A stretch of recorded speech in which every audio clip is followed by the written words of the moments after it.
On the morning Pearl Harbor exploded, Doris Miller was not standing at a gun. He was gathering laundry aboard USS West Virginia. In the Navy of 1941, that was not a small detail, because black sailors were steered into mess attendant jobs and kept away from most combat specialties.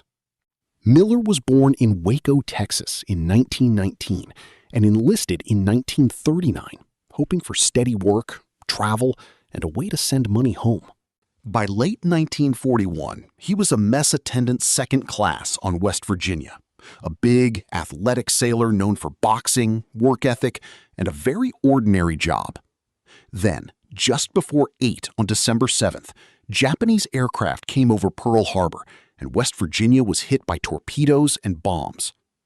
Miller ran for his assigned battle station, but damage had made that station useless, so the ship gave him a different kind of test.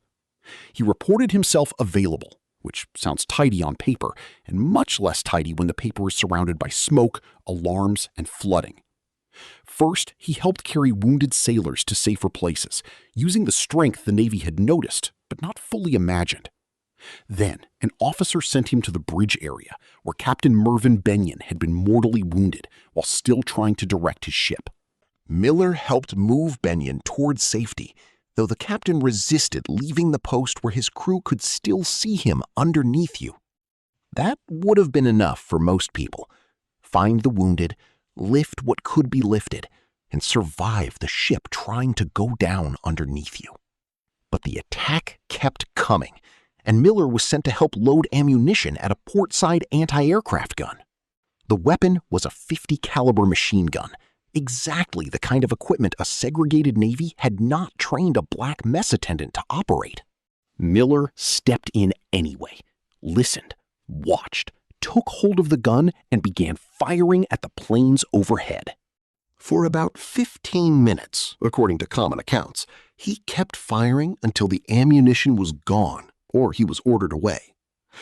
Later stories tried to turn the moment into a scoreboard, crediting him with Japanese planes hit or downed, but the exact number is still debated. The cleaner fact is stronger. Miller fired back from a battle station the system had never meant to give him. After leaving the gun, he returned to helping injured sailors escape as West Virginia settled into the shallow harbor. Around him, the battleship burned, listed, flooded, and somehow remained upright enough to be salvaged for the war that had just arrived.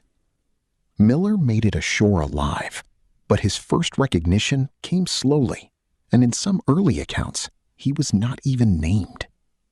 Black newspapers, civil rights groups, and supporters pushed the Navy and the White House to identify him and honor what he had done. On May 27, 1942, Admiral Chester Nimitz awarded Miller the Navy Cross aboard USS Enterprise at Pearl Harbor. He became the first black sailor to receive that award, and his face soon appeared on a wartime recruiting poster. The poster said, "Above and beyond the call of duty," which was accurate, though it politely avoided saying whose duty had been made smaller by racism. Recognition made Miller famous, but fame did not magically desegregate the Navy or turn a mess attendant into an officer overnight. He went on a war bond tour, met crowds, and then returned to the Pacific, where the war did not pause for symbolism. In 1943, he was assigned to the escort carrier USS Liscome Bay, a smaller flat top supporting operations around Macon in the Gilbert Islands. On November 24, 1943, a Japanese submarine torpedo struck Liscome Bay, setting off a catastrophic explosion. The ship sank in minutes, and more than 600 men were lost, including Doris Miller, who was 24. His parents received the news around the second anniversary of Pearl Harbor, a date that had already asked too much of them. Over time, Miller's story became more than a heroic episode. It became evidence in an argument the country could no longer dodge. A Navy that had limited black sailors to serving meals had watched one of them serve courage under fire. Later honors followed, including a destroyer escort named USS Miller, and in 2020, the announced future aircraft carrier, USS Doris Miller. That carrier name matters because it places an enlisted black sailor from Waco in a tradition usually reserved for presidents, admirals, and official giants. But the reason his story lasts is simpler than any ship name. When the alarm came, Doris Miller moved toward the people who needed him.